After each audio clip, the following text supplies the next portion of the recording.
My name is Jerome Ferry. My cameraman is Alan Eggers.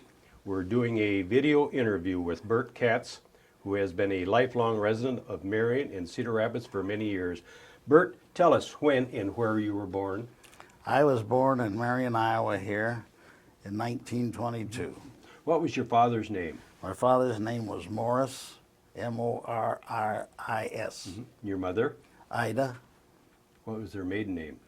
My mother's maiden name was Tessler, T-E-S-S-L-E-R.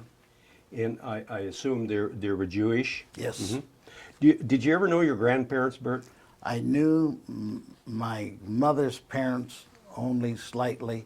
They lived with us a short while, and then they moved back to Boston to be with a son. And my folks used to go to see them regularly, but I didn't know them very well. Was your dad an immigrant? Yes. Like where would he have immigrated from? He came in from Russia. He immigrated in, as far as we can tell, in 1903.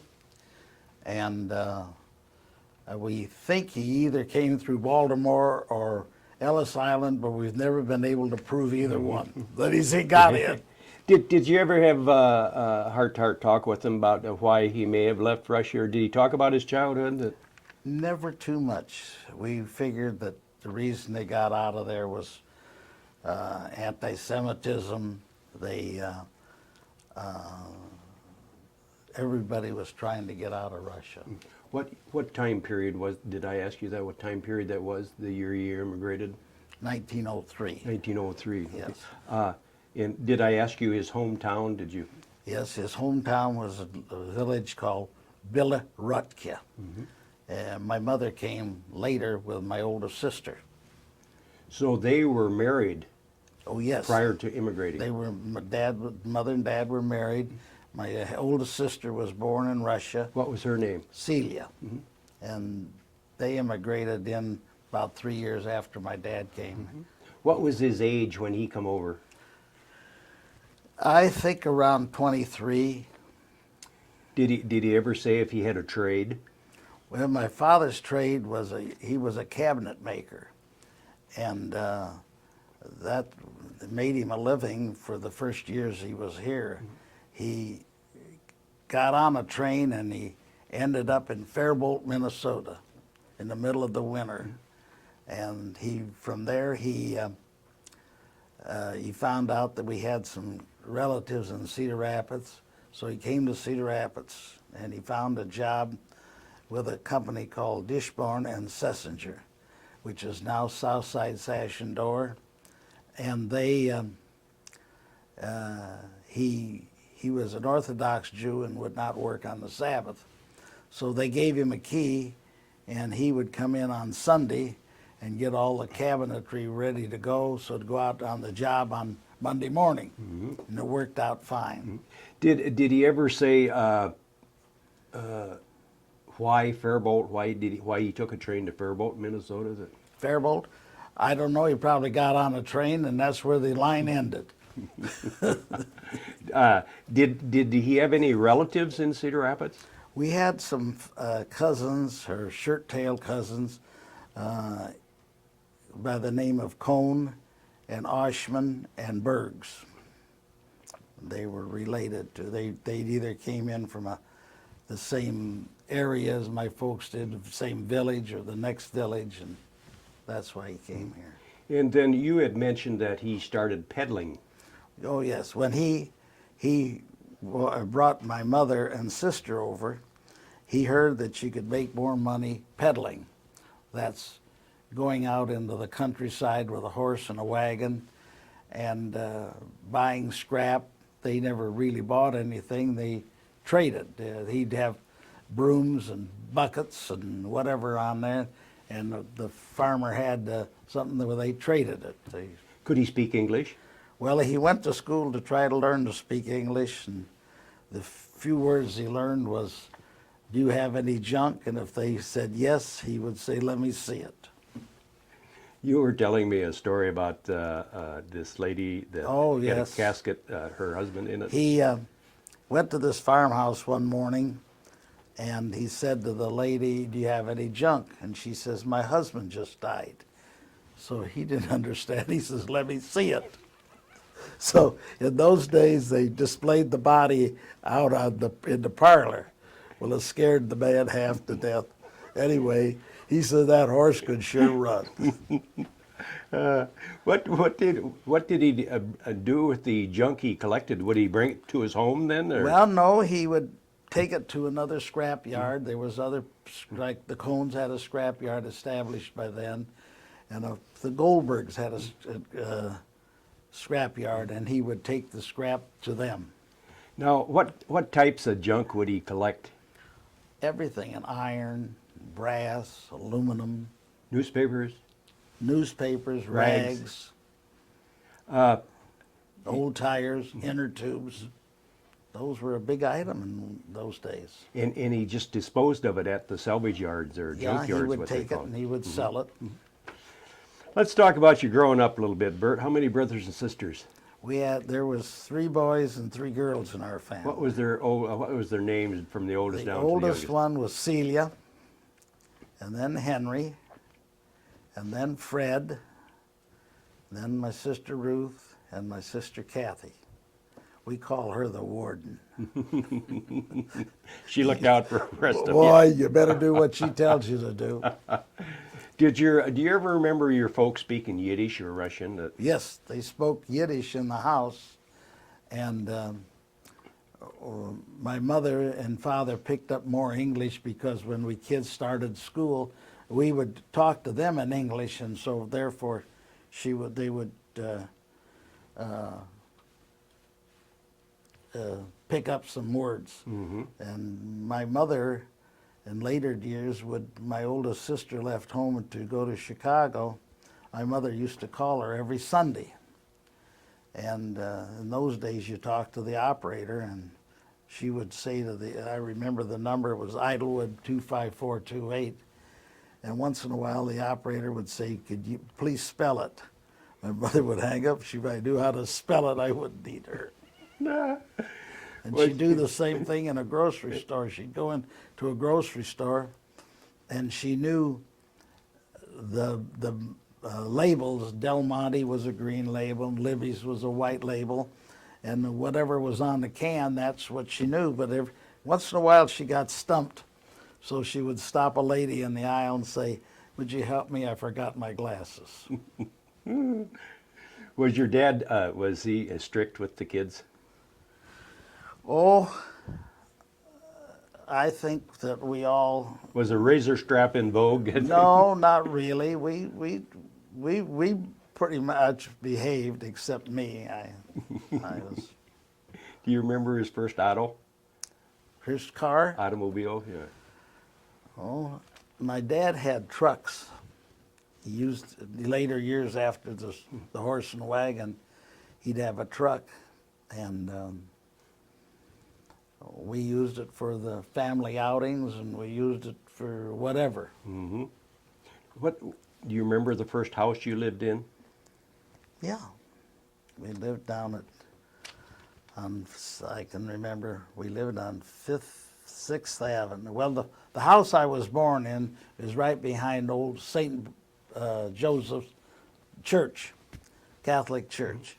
And my dad used to sit on the back porch with Father Callahan, and they would talk religion and drink wine. Mm-hmm. I used to say to my dad, "Who furnished the wine, Dad?" He says, "Not that Irishman."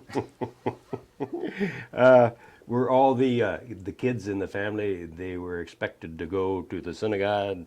Oh, yes. It was mandatory. Well, you just knew you were supposed to go. Was there one in Marion? No, Cedar Rapids. And on really high holidays, when my folks wouldn't walk or ride, they would stay with the cousins in Cedar Rapids. We would. That's interesting. I'm not that up on the Jewish faith. You mentioned they wouldn't ride on a high holiday. No, the Sabbath they would not ride from Friday night sundown to Saturday night sundown. And on the high holidays like Rosh Hashanah and Yom Kippur, they wouldn't. Mm-hmm. And then when we moved to Cedar Rapids, we lived on 1441 Beaver, And my dad used to walk to the synagogue on the west side. And by that time, he became friendly with a lot of people. And they would stop and say, Morris, how about a ride today? He'd turn them down. Not today, thank you. And they did it just because they knew that he wouldn't take a ride and laughed about it. And is the synagogue still there on the west side? No, the synagogue is gone now. What was the name of it? Beth Jacob. Yeah. Did you, I'm assuming you started school in grade school in Marion then? I started grade school and Emerson School here in Marion. Did you have any Jewish friends in Marion? No, we were the only Jewish family. Do you ever remember, as a young boy, any anti-Semitism or teasing? I never, ever had any of that. I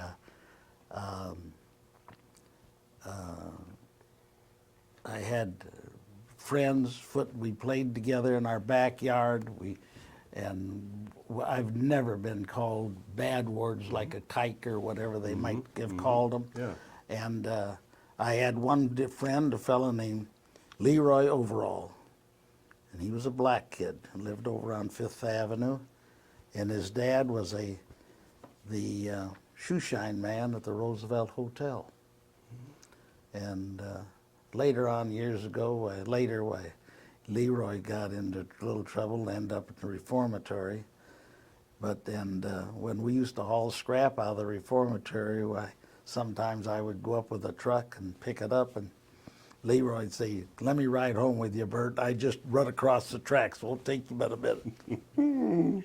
What did you, do you remember what you did as young kids, what your favorite games were? What did you do to keep out of trouble? Oh, Baseball or football? we used to play a lot of baseball and football. That was our favorite games. You were telling me about the St. Birchman's team? St. Birchman's Seminary. That was a Catholic boys' school. The buildings are still here, but they had a basketball team which was not the best in the world. So they came to Father Callahan because Freddie and Henry were pretty good athletes, and they wanted to know if they could play for him. He says, "Sure, just don't tell anybody." Did the family live near the railroad tracks? We lived right on 6th Avenue, and the railroad tracks were at 5th Avenue. And we used to get a lot of transients, and Bums. my mother never turned anybody away. They would come and they'd want something. She fed everybody on the back porch. Nobody ever got turned away. And I'm sure in later years you probably learned that they used to put a sign. That's what they tell me they did. You never seen the No, I never seen anything that. on your front fence or anything? No, I didn't. But incidentally, on Friday nights, my mother used to put money in this little tin can, one just like it. And that money went to Israel. And it was for years and years and years when I would put money into this can. If I had a good day, I'd put money in it, and it was just something my mother did. Fond memories. Yeah. Was she a Nowadays, good cook? I just send them a check. I don't bother. Was she a good cook? Mother was an excellent cook. What was a some of good her baker too. What was some of her favorite dishes that you remembered as Well, a young kid? We didn't eat steaks, but we had chicken and meatloaf, which were good, and good lemon pies. And she made on Friday. My mother always made sweet rolls, those real sweet rolls with a lot of cinnamon and stuff on. And on Friday, our backyard was loaded because my friends smelled them, and we'd all have those cinnamon rolls. You were old enough to remember the Depression. Do you have any memories of the Depression? What? I said you were old enough to remember the Depression. Do you have any memories that Yes, hurt your dad? Yes. It was tough going, and my grandfather was a tailor, so my mother was an excellent seamstress, and she made most of our clothes.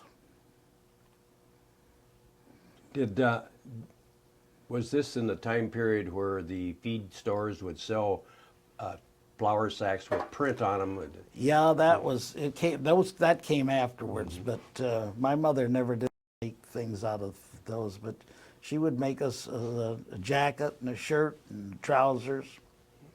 I had one pair of trousers. When I washed them, I didn't go out much that day. Was there a particular Jewish name for that bank there you're talking about? I think you were telling me Hadassah Blue Box, or What it was just the blue box, and some of them were made out of paper. Most of them were made out of a metal like this, and once or twice a year, the ladies would come from Hadassah and pick it up, open it up, and give you a receipt for it. And that money went. How old were you when you made your bar mitzvah? 13. 13. That's when you become a man. Did you have a hard time learning what you needed to learn? No, not really, because we would go to Hebrew school, and the Hebrew school is on the west side in the Beth Jacob Synagogue.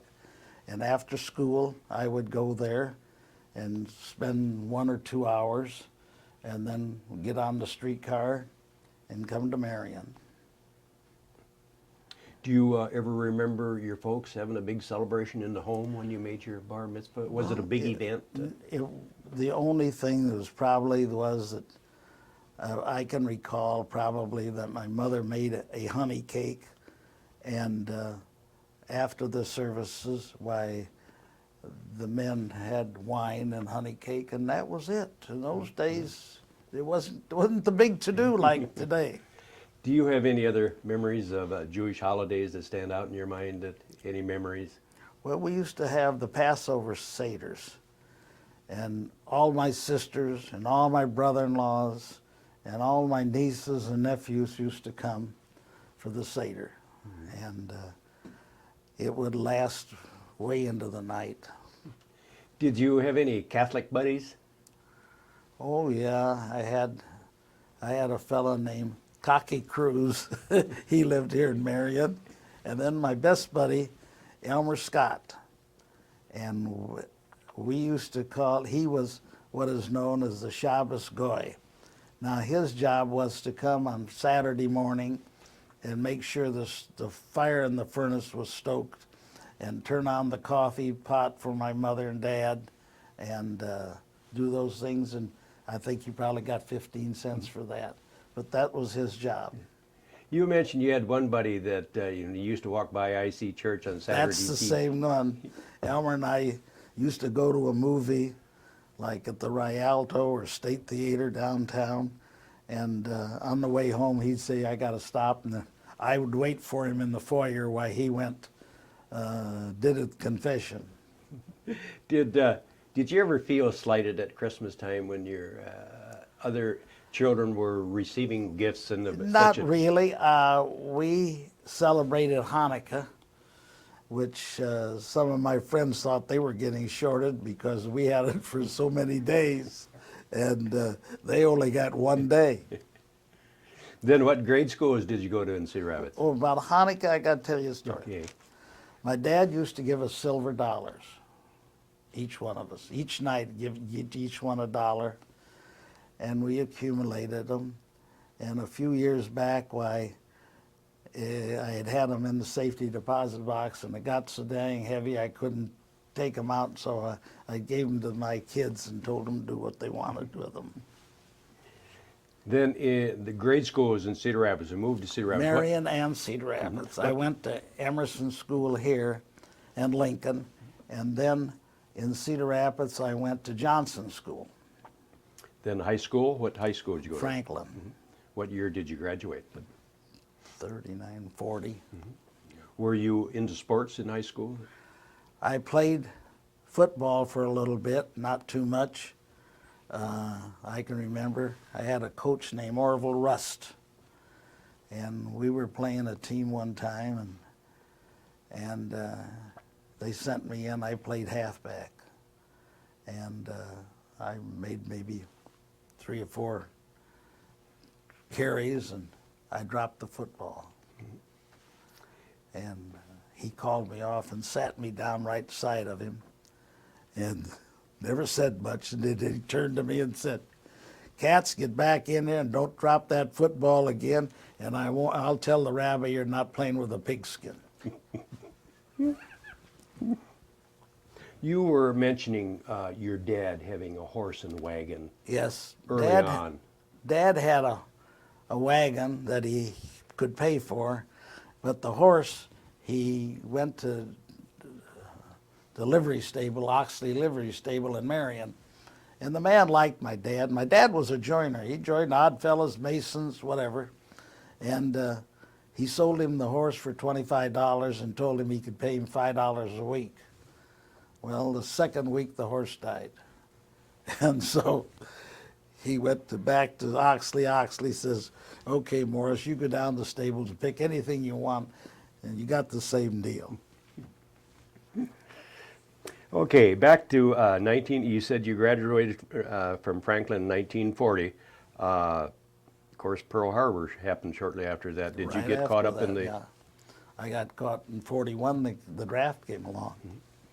What branch of service did you end up in? Well, I ended up in quartermaster, and after I went through basic training and OCS, and then they sent me down to Fort Benning for 90 days. They wanted to make sure I was trained as an infantry officer also. Bert, we're not going to get into your military service anymore right at this time. We're going to Okay. do a separate tape on it. All right. So we'll move on. What year did you get discharged then from the service? 1945 or 6, I don't remember. What was your rank? Came out as a captain. Do you have any idea what you wanted to do with your life, or did you already know what you were going to do with your Well, life? my brother was here operating the scrap operation, and my job was to come back and go to work. Was this Henry? Henry, How much older was Henry than you were? 12 years old.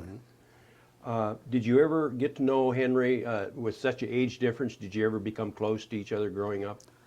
Well, Or were you close to all of your brothers? we were a very, very close family. We were very close. So Henry and your dad had been in the salvage business for some time now. Yes. When yes. you come back from about the service. 3-4 years, they'd been in. What did they feel they could pay you for a wage? Oh God, I don't remember. I remember when I got married that I was making $30 a week, and some weeks Henry and I left the payroll checks in this drawer because we'd have cashed them. The men's checks wouldn't have been any good.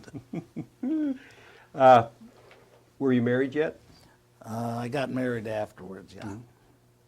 Do you remember what year you got married? 1949. Who did you get married to? I married a lady named Edith Kitsis. Was she a local girl? Kitsis. She had a family of 5 sisters and 2 brothers from Mason City, Iowa. Was she a Jewish girl? Oh yes, yeah. You had a big Jewish wedding. And Oh yes, that we did. any children from this marriage? Had 2 children, 2 daughters. One Tony Sue and one Sally Ann. So, did Henry and your dad, did they have a salvage yard at this time? That We had early on, before the war, my dad had on Fifth Avenue in Marion was the Lincoln Highway, and my dad had operated a filling station and a scrap yard behind it.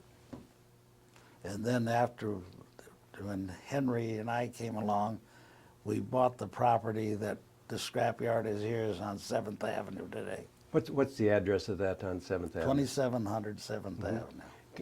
Can you describe the neighborhood, what was around it? Was there anything around it? There was nothing but a scrap yard and a railroad siding, and the railroad siding, the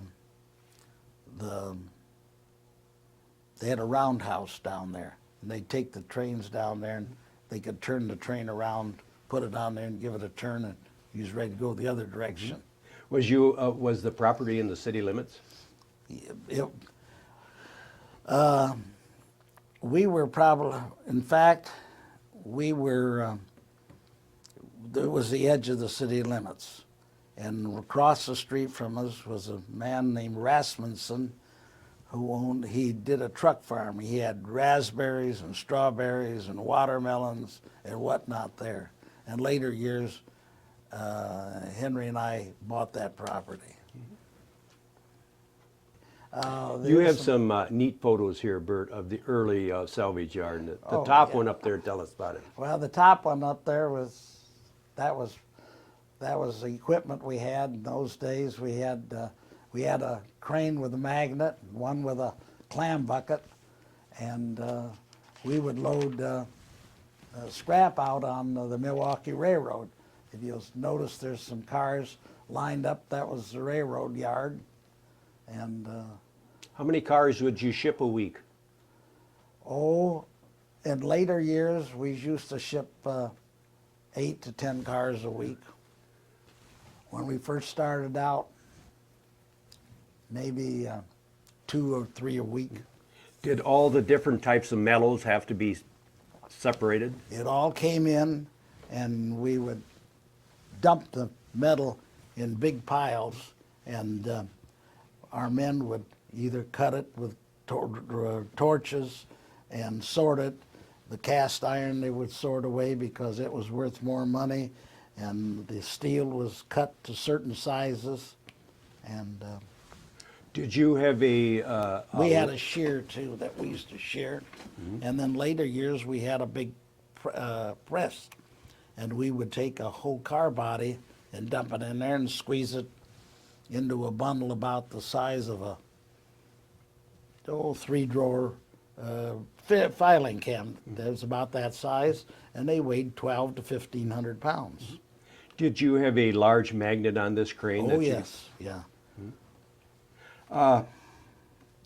Didn't you also deal in wool? Yeah, and we used to deal in hides, furs, and wool. And at one time, we handled probably 1 million pounds of wool. But wool and hides and furs were very seasonal. And we would be busy like in the latter part of February. We would be busy with the wool season, which lasted 60 to 90 days. And I would travel the state of Iowa in southern Minnesota and buy wool. That's what I wanted to ask you next. What was your responsibilities in working for the salvage yard? Was it on the road a lot? I was on the road about 90% of the time. Buying up different items? Whatever I came across and looked like I could buy it and make money, I bought it. Did Henry always think you used good judgment? Well, he never said. He once in a while, something looked cheap to you and you'd buy it, and then we'd have it home here, and then we have it in the warehouse, and every time I'd walk by it, he'd say to me, "Little brother, why don't you get rid of that?" Who in Cedar Rapids would handle the wool for you when you... Well, we used to ship wool to the American Woolen Mills in Boston. We had a direct route. I thought maybe Oshman's got involved. No. What was the peak years for the scrap business? Or were there any particular years that were better than others? Well, the scrap was like a roller coaster. It was, you were up, you were down, and but there was always a market. If it was $10 a ton, $50 a ton, you could always sell it. Somebody was there to buy it. And I can remember we used to do a tremendous amount of business with the paper business, newspaper business. And the Boy Scouts would come in on Saturdays, truck after truck, and we'd ship maybe a carload of paper a day, and it all had to be baled and sorted, so it was all hand done. And then But the paper business was either feast or famine. And I can recall one time we had 4 carloads of paper in the warehouse and couldn't sell it. And we had to quit buying, and I went down to Tama, Central Fiber Products Company, and I had a friend down there, name gets by me now, but anyway, I says, what do we do with this paper? He says, Bert, I'm going to do you a favor. You got to promise me one thing. I says, anything. What do you want? He says, I'm going to take those 4 carloads of paper, but you promised me you'd never go back in the paper business again. And we didn't. With all these different items like paper and all of the rags and everything else, was there ever a rodent problem that the city might have got on you about? Or? No. That was one thing about our operation. People, other scrap dealers would come in and they would say, how do you keep your place so clean? We drove our own trucks through the yard, so it was picked up. We didn't want to spend time changing tires. And every Saturday, we worked. We would load out stuff to go to the landfill. You're always, crates and wooden pallets and stuff. So every Saturday, that got cleaned out, and we kept it very clean. How about your business after World War II? Was it good then at that time? Was very good. Was very good. Why? Well, number Because so one, much was used for the war effort? Well, a lot of it was due to the war effort before, but there were no automobiles for the general public, no trucks for the general public. And all that stuff was backed up. Everybody wanted a new truck, a new car. Tractor, probably. And tractor and combine or whatnot. And so we were always busy. Was your dad, was he financially able to retire from the business? Did he? Oh, we had a deal with my dad. We told him we would pay him out. He wanted, we was going to give him so much a month. And as time went on, Dad used to say to us, how much more have I got coming? And he said, oh, you got plenty, Dad. We'd paid him out years before, but he was on the payroll, so to speak. Did you have a bookkeeper all of these years? We had a couple of bookkeepers. We had an older lady by the name of Margaret Miller, and she was our bookkeeper. And then when it came tax time, we used to take our books up to an attorney. And then the attorney got to the point, he said to us, you're getting kind of complicated.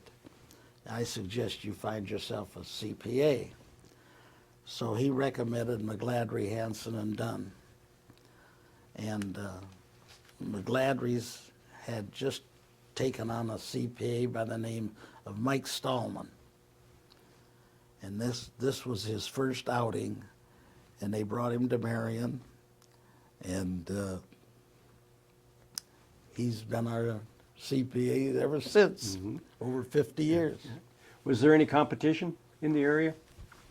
Oh, Any big yards in Cedar Rapids? well, there was the Cones and then Alders, but it got to the point where people much didn't care what they got for scrap as long as they got a fair price and it was moved and they got their money for it.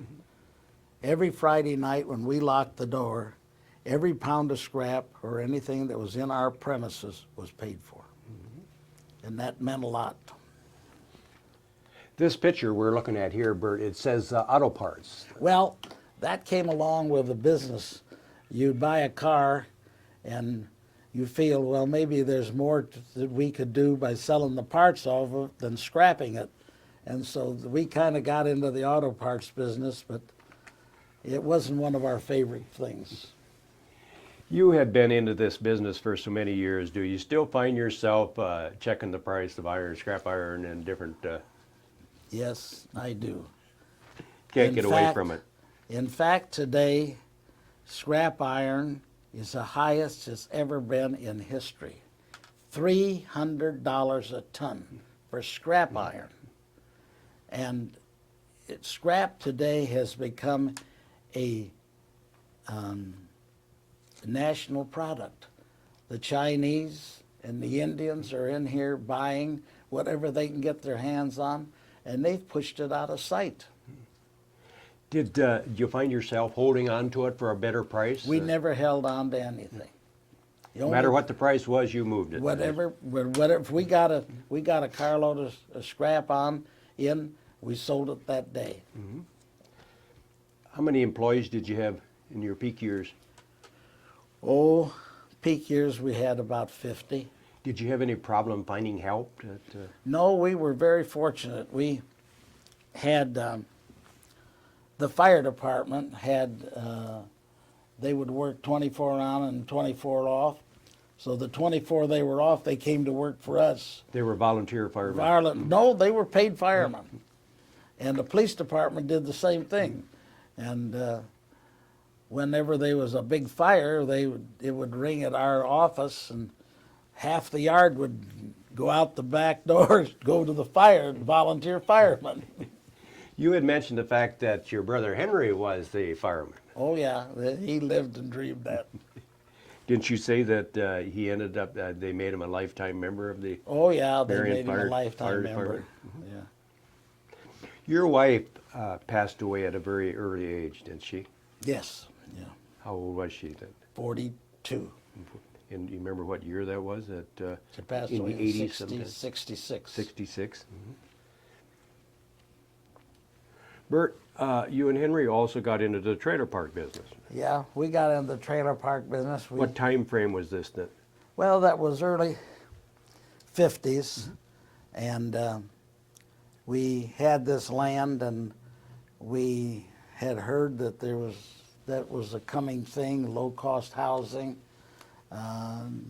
Apartments was not very plentiful in those days, and so we started this mobile home park, and What was the name of it? Marion Mobile Home Park. What was, you had a prior one, didn't you say it was located directly across 7th Avenue? It was directly across on the street over here where the Hy-Vee, well, I'll tell you what's there now, that mattress company. Mm-hmm. Lebeda? Lebeda Mattress is there now. That's where the first one was. How many units did you have in the first one then? 40. Did you have any manager? You didn't handle that by yourself? Yeah, sure. we had a manager, a man by the name of Kenny Nevis, and Kenny managed it. And then when we grew a little bigger and moved it over here where we're at, Kenny moved to the new spot, and a fellow named Ralph Nash managed the old one for a few years. Mm-hmm. And then, how many units today does that trailer? 600. 600 units. Did you find when you first started out, you mentioned the fact that this was a new concept to the area. Did you find yourself dealing with a lot of transients at the time, or Well, low-income people? Or we had heard that you had to be very, very careful with your people. you could be because selective then. we were more selective, yeah. Then, of course, on your second mobile home, that was on the east edge of Marion. Yeah. And you was telling me that you bought up a certain amount of acreage out We there. bought a man who owned the property was named Orville Rose, and he had this farm. I think there was 20 acres, and we bought that from him. Mm-hmm. Didn't you tell me that you were responsible for installing all the electricity? Oh yes, Lights, sewer, water. This first park we built was jimmied together. We had electricity and sewer and water and streets, and we maintained the streets and maintained all that goes with it. Mm-hmm. But then when we built the new one over here, we learned a lot. We put in oversized sewers, we put in big water, we put in our own fire hydrants, And we, as time went on, we even built our own storm shelter. Was the trailer park business, was it a profitable business? Oh, yes, very profitable. And you were telling me that this property ran parallel with the railroad tracks. Yeah, yeah. You ended up buying a lot of the right-of-way. Well, I needed some more room. I wanted to add on a bunch of trailers, and when I got down to the end, I needed about 100 more feet. And I went to the railroad company and I said to them, I'd like to buy that. I need that 600 feet or so. No, you either take it all from 35th Street to Peralta. I says, I don't know anybody in Peralta. Well, if you want to buy it, you can. This is going to cost you so much money. I shook my head. I thought, God, I'd give him that much money just for what I needed. So I took the whole thing. Peralta was an abandoned town about 6 miles east 6 miles of Marion. east of here. And then I was there, and my next door neighbor, Hill and Williams, he came to me one day and he says, Bert, I need some room. I says, that's good. I'll trade you that for what you got next to me. So we made a trade. And then out towards the highway, in later years, I sold it to a cement company. He called me in California when I was vacationing and said, I says, when I get back, I'll come and talk to you. So I went out and talked to him, told him he told me what he wanted. I told you how much I wanted, and he says, you got a deal. And is this some of the property that you and Henry ended up donating to the? No, that's separate. That's separate. That was part of the Orville Rose deal when we had that other. Well, anyway. Well, we owned that property was there, and we sold a portion of that to the mortuary, Murdoch's mortuary. Mm-hmm. And there's a story that goes with that. One day I was playing golf, and Murdoch said to me, Bert, I got to talk to you. I said, what's up? He says, you got a sign up there, dead end. Oh, I says, we'll take a look. So next day I told Henry, and we got in the car and drove up. He says, oh, we'll change that. We'll just mark it no outlet. Back to donating this land. I think you told me that you donated land for the police department out there. The Police department and the fire department. station. Yes. Yeah. There's a story with the fire station. In the locker room. I did a lot of business in the locker room. In the locker room, a man came to me and he says, I got a client who wants to give the Marion Fire Department $150,000, and they don't want to take it. I says, no, you haven't got the story straight. They never turn down any money. Well, he says, find out. So the next day I stopped and talked to Chief Ford, and I says, this is what the man told me, Jim.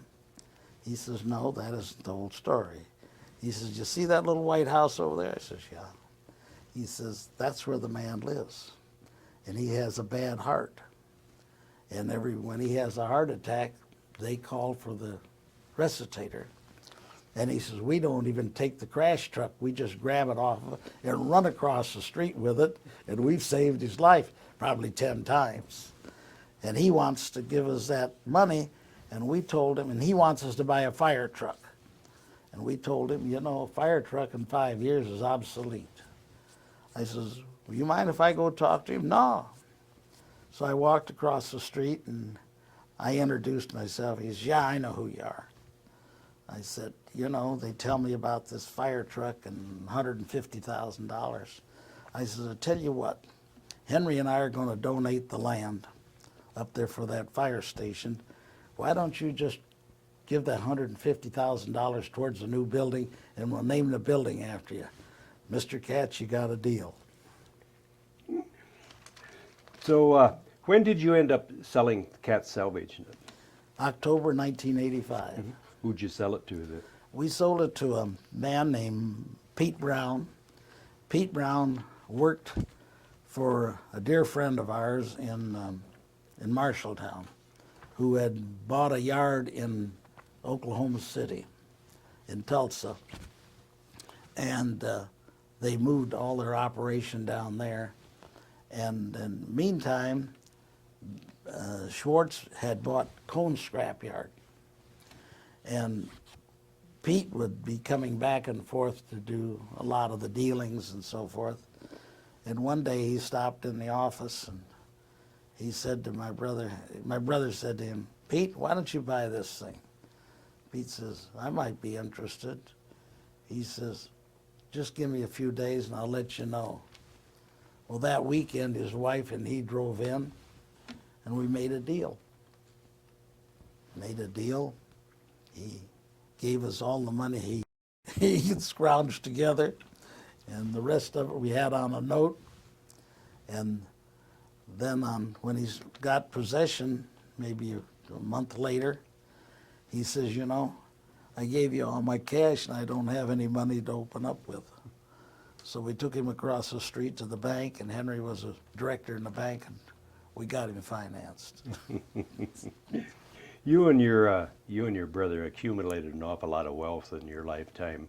How do you suppose the two of you acquired so much business acumen with just a high school education?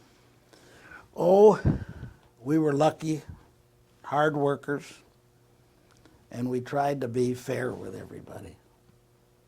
You very generously shared your wealth. In doing my research here, I would like to name some of these because you're probably too modest to. Henry told me one time, he says, "You know," he used to call me Buck. He says, "We made our money here in this town. I want to give it away back in this town." So when he passed away, he was all in the charitable trust, every nickel of it. Mm-hmm. Can I mention some of the places you give to, Yeah. like the Kirkwood Community College of the Nursing Program, the Cedar Rapids Museum of Art, the Mercy Medical Center Foundation, Mercy Hospital, Mount Mercy College, Temple Judah, Jewish Welfare Foundation, Hadassah Hospital, Tanager Place, Lau Park, Four Oaks, Marion Public Library. The list just keeps going on and on. This must give you and Henry an awful warm feeling to think that you could give back to your community.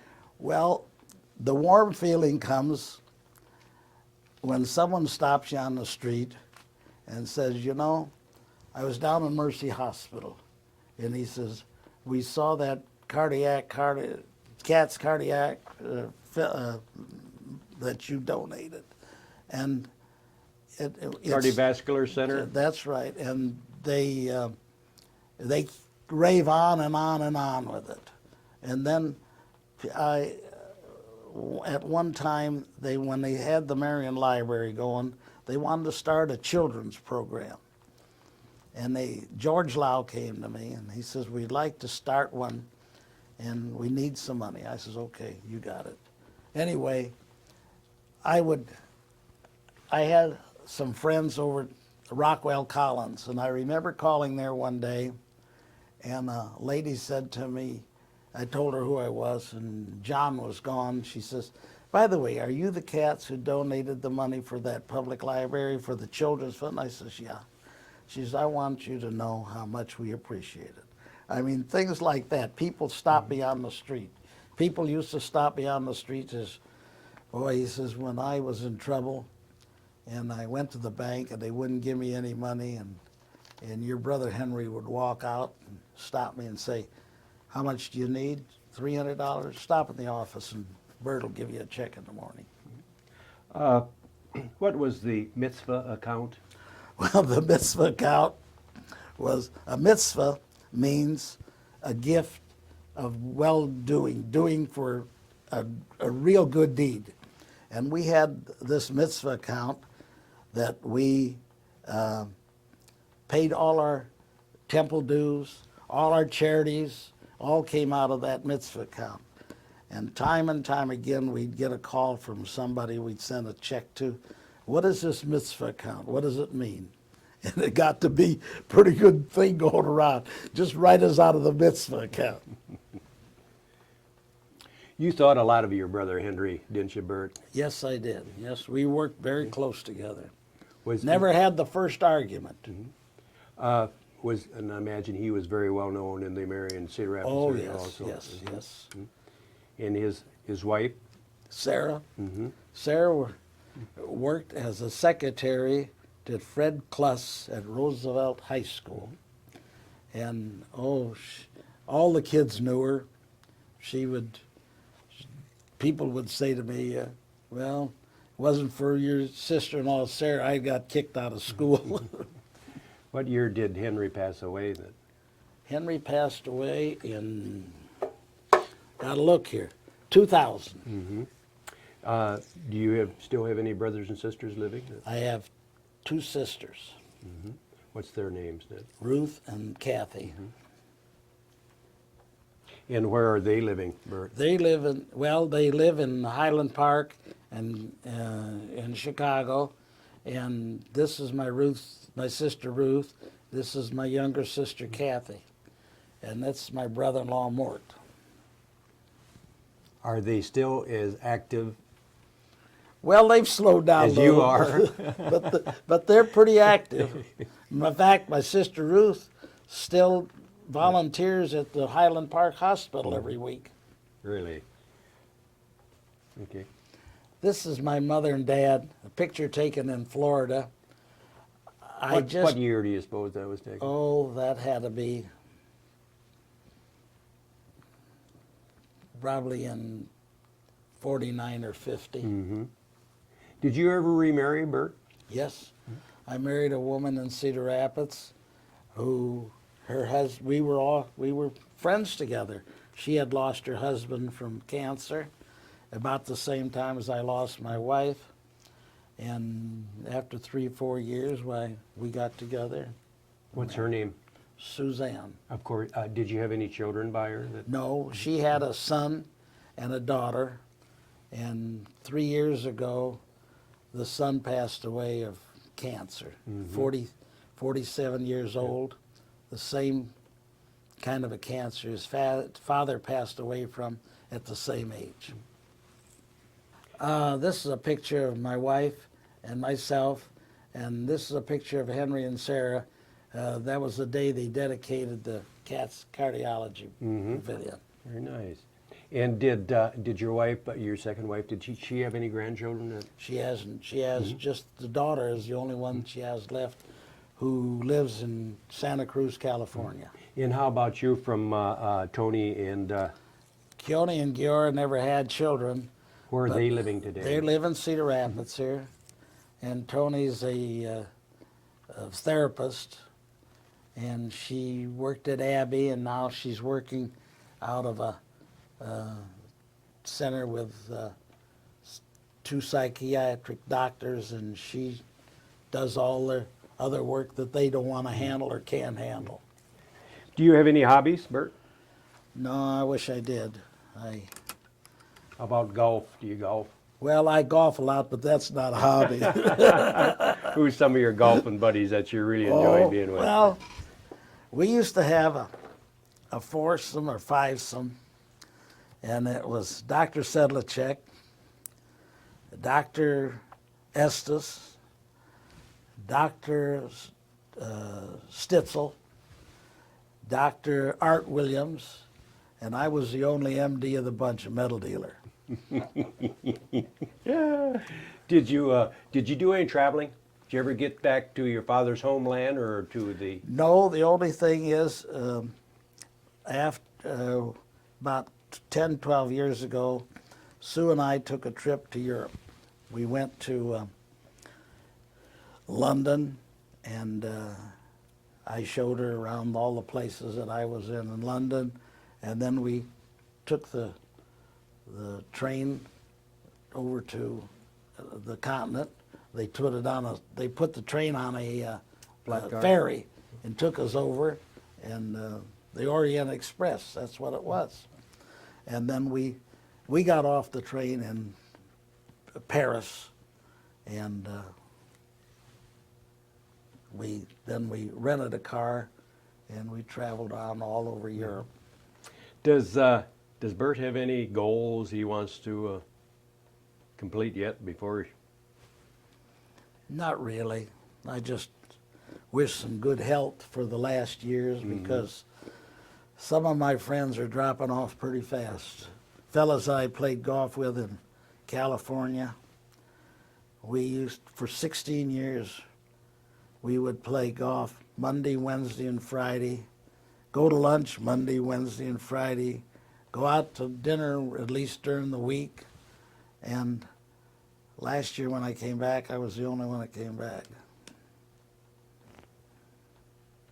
Bert, you had told me a story, and I'd like to have you get it in. When they went to build the new St. Joseph's Church here in Marion, I think you were instrumental in that also. Well, they wanted to build a new church, St. Joseph's Church, and Father David Pepper and Father Gallagher were rolling behind it, good friends. And we had several Catholic men who worked for us, I think about 7 or 8 to be exact. And so Henry said to me, you know, they're building this church. I'm going to give them a check. So when he gave him the check, he said, I don't want anybody to know about this. Just forget it. Make it anonymous. So Pepper gives his sermon on a Sunday, and he says, we got a very sizable contribution from 2 men who do not want it to be known. But when they go to the synagogue on Saturday, of course, the whole town knew the next day. So, but when they laid the cornerstone of that new church, Father Pepper came to us and he said, this is what he put in there. This small statue of a Jewish maiden is in the honor of Henry and Bert Katz. The relationship of these men and their father before them, and the Catholic Church in Marion as being one of integrity. In the days of old, Henry was the only Jewish forward on St. Berchmann's basketball team. And between the signs of sips of wine in the backyard and the front porch, Father Callahan would try to convert to the true faith. In more than recent times, the first monetary contribution for the new St. Joseph's Church was a check for $1,000 from these gentlemen. When is read by all of us in God of Abraham, Isaac, and God of Jacob. Very nice. Bert, unless you have any other memories to share with us, the Cedar Rapids History Center, the Linn County Historical Society would like to thank you very much for sharing your memories with us. Okay.